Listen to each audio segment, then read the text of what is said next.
Bonjour, c'est Aline. On se retrouve aujourd'hui vendredi et je te dis à l'assaut, sous la protection de cousin Zaka. Je te retrouve aujourd'hui pour répondre à la question: est-ce que un GAD est un loi? Est-ce un GAD si on loi? Si tu n'es pas encore abonné à la chaîne, je t'invite à t'abonner.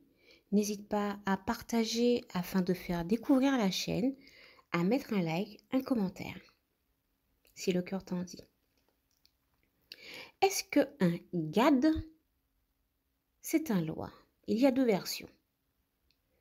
La première version dit que depuis la nuit des temps, les anciens ont toujours mis des protections sur eux-mêmes et sur leurs enfants.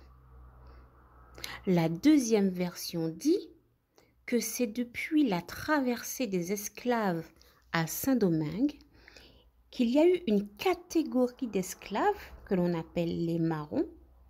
Les marrons auraient fait peu de temps dans l'esclavage, arrivés à Saint-Domingue, auraient rejoint les hautes contrées dans les montagnes pour ensuite former ce que l'on appelle société secrète.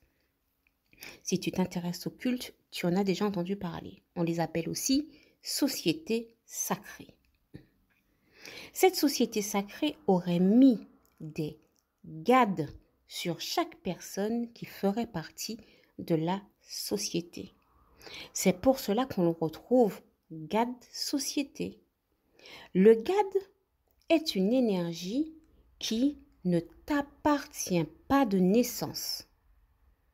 Tu ne viens pas au monde avec cette énergie, ce gad.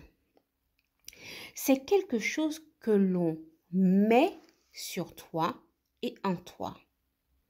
Soit quand tu es tout petit ou quand tu es adulte. Qu'est-ce qu'un gad? Gad est une série d'esprits transformés en garde. Garde comme gardien. Tu peux retrouver des gardes, par exemple, du nom de Simbi Makaya, de Ougouzier Rouge, de Maître Gambois, de Maître Carfou. Et tu as aussi des lois, les lois du nom de Simbi, Grambois, Ougou, Carfou. Ce qui fait que tu peux confondre. Gad, qui est une énergie protectrice mise sur toi à un moment donné, et un loi, qui est une énergie divine, un guide avec qui tu viens au monde. Après, tu as le point, mais le point, c'est encore autre chose. Quand tu as un gad placé sur toi, en toi, souvent, dans ce que j'ai déjà vu, dans ce qu'on pratique, tu as une petite cicatrice à l'endroit où il a été placé. Mais après, tu as plusieurs techniques qui permettent de placer le gad.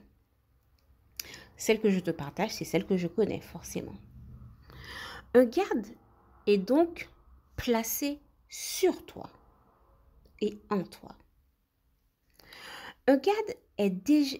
Un loi, pardon, l'énergie du loi, le loi, il est déjà en toi. Le gad, il se place sur toi. Le loi est en toi. Tu nais avec. Ça ne se vend pas. Ça ne se monnaie pas. Et le gad ne se manifeste pas de la même façon qu'un loi.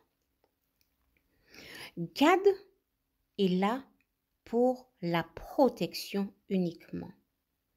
Chaque gad a sa dimension et un degré. Parfois, on peut te placer un gad, mais qui a trop de puissance. Et du coup, ça n'est pas gérable, ce n'est pas maîtrisable. À ce moment, on peut le descendre. Ok? On peut le descendre sur toi. C'est quelque chose que tu fais surtout avec quelqu'un en qui tu as confiance. Quelqu'un que tu connais. Quelqu'un qui maîtrise.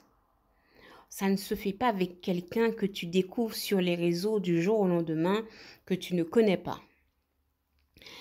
Un garde qui est trop intense pour toi va te fatiguer énergétiquement et peut te poser des problèmes. Quand tu vas t'initier, quand tu te fais initier, on place quelque chose sur toi. Ce qu'on place sur toi, si on te le vend comme un loi, c'est faux. Quand tu vas t'initier, ce n'est pas un loi qu'on met sur toi. Le loi, il est déjà en toi, il est déjà là, il est à sa place. Ce qu'on place sur toi, c'est un garde pour te protéger. Voilà, je te dis à bientôt.